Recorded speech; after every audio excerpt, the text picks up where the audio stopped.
অনেকদিন পর আজকে আমি আলপনা করার সুযোগ পেলাম আর আজকে বাড়িতে বানালাম পুর পিঠে।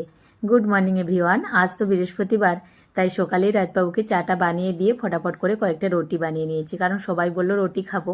আর ছেলেকে তো আমি খাইয়ে টিফিন ভরে ওকে স্কুলে পাঠিয়ে দিয়েছি, সেটা তোমাদের সাথে শেয়ার করতে পারি না। সকালের সময় তো জানো বৃহস্পতিবার একটু তাড়াহুড়োই থাকে। তারপরে এই যে আমি আজকে আলপনা করলাম। আসলে সানাই বেশিরভাগ আলপনাটা এখন করে, ও বড় হওয়ার পর থেকে। তো আমি এই সুযোগটাই পাই না, তো আজকে আমি বলে রেখেছিলাম যে আমি আলপনা দেবো। তো আমি যেমন পেরেছি আলপনা দিয়েছি। আর এখন আলতাটা পরবো, যেহেতু আলতাটা না তখন তাড়াহুড়ো করে পরা হয় না। তো পাটা দেখছি না একটু একটু করে ফেটে যাচ্ছে, জানো তো।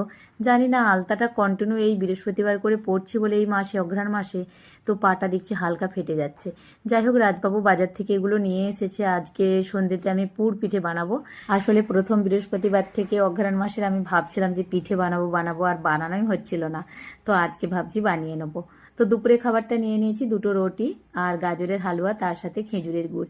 আমার কিন্তু খেজুরের গুড় দিয়ে রুটি খেতে ভীষণ ভালো লাগে। আজকে দুপুরে আর ভাত রান্না করি না। আসলে কেউ ভাত খেতেই চাইলো না। আমার ছেলে, মেয়ে আর রাজবাবু তিনজন তো রুটি পরোটা খেয়ে ওরা এখন 2-4 দিন থাকতে পারে। তো আমি ভাবলাম একার জন্য ভাত করব, সেই জন্য আর নিজের জন্য করলাম না। এখন এই যে সন্ধে আরতিটা আবার করে দিচ্ছি, এখন সন্ধে লেগে গেছে। সানা এখন ঘুরে দেখছিল মাম্মা কেমন আলপনাটা দিয়েছে। আসলে যাই হোক, আমি যেমন পেরেছি করেছি। তবে জানো তো, আমার পাশের বাড়িতে যে দুটো বাবু থাকে না, আমার বড় বাবু ঋষি, সে বেরিয়ে আমার আলপনা করার সময় দেখে আমাকে বলছে, আন্টি তুমি তো অনেক ভালো আলপনা করেছো। আমার ছেলেগুলো আমার বড্ড ভালোবাসে জানো।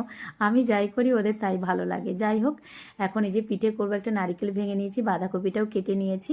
আমাদের বাড়িতে রাজবাবু আর আমার মেয়ে দুইজনে এই বাঁধাকপির একটু ঝাল ঝাল তরকারি দিয়ে পুরটা ভরে দিলে সেই পুর পিঠেটা খেতে বেশি ভালোবাসে। আর আমার ছেলে, আমি একটু নারিকেলের ভালোবাসি। তো আজকে চিনি দিয়ে নারিকেলটা আমি একটু ছান দেবো না, আজকে একটু খেজুর গুড় দিয়ে আর এটা একটু পুরটা বানিয়ে নিচ্ছি।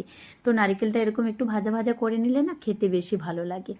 তো যাই হোক, এখন রেডি হয়ে গেছে আমার, দেখো, বাঁধাকপির তরকারি আর নারিকেলের পুরটা। আর একটু আমি ডো বানিয়ে নিয়েছি চালের গুঁড়ির। তো চলো পিঠেটা বানিয়ে নিই। তো পিঠেগুলো একটু বড় বড় সাইজেরই বানিয়েছি। আবার ক্যামেরাতে না, সামনে থেকে ধরলে ক্যামেরাটা যে কোনো জিনিস একটু তুলনামূলকভাবে না বড় দেখায়। তো নিজের আমি চেহারাটাও দেখি অনেক সময়, মুখটা বড় লাগে। আর পিঠেগুলো এতটা বড় না, কিন্তু ক্যামেরাতে একটু বেশিই বড় লাগে।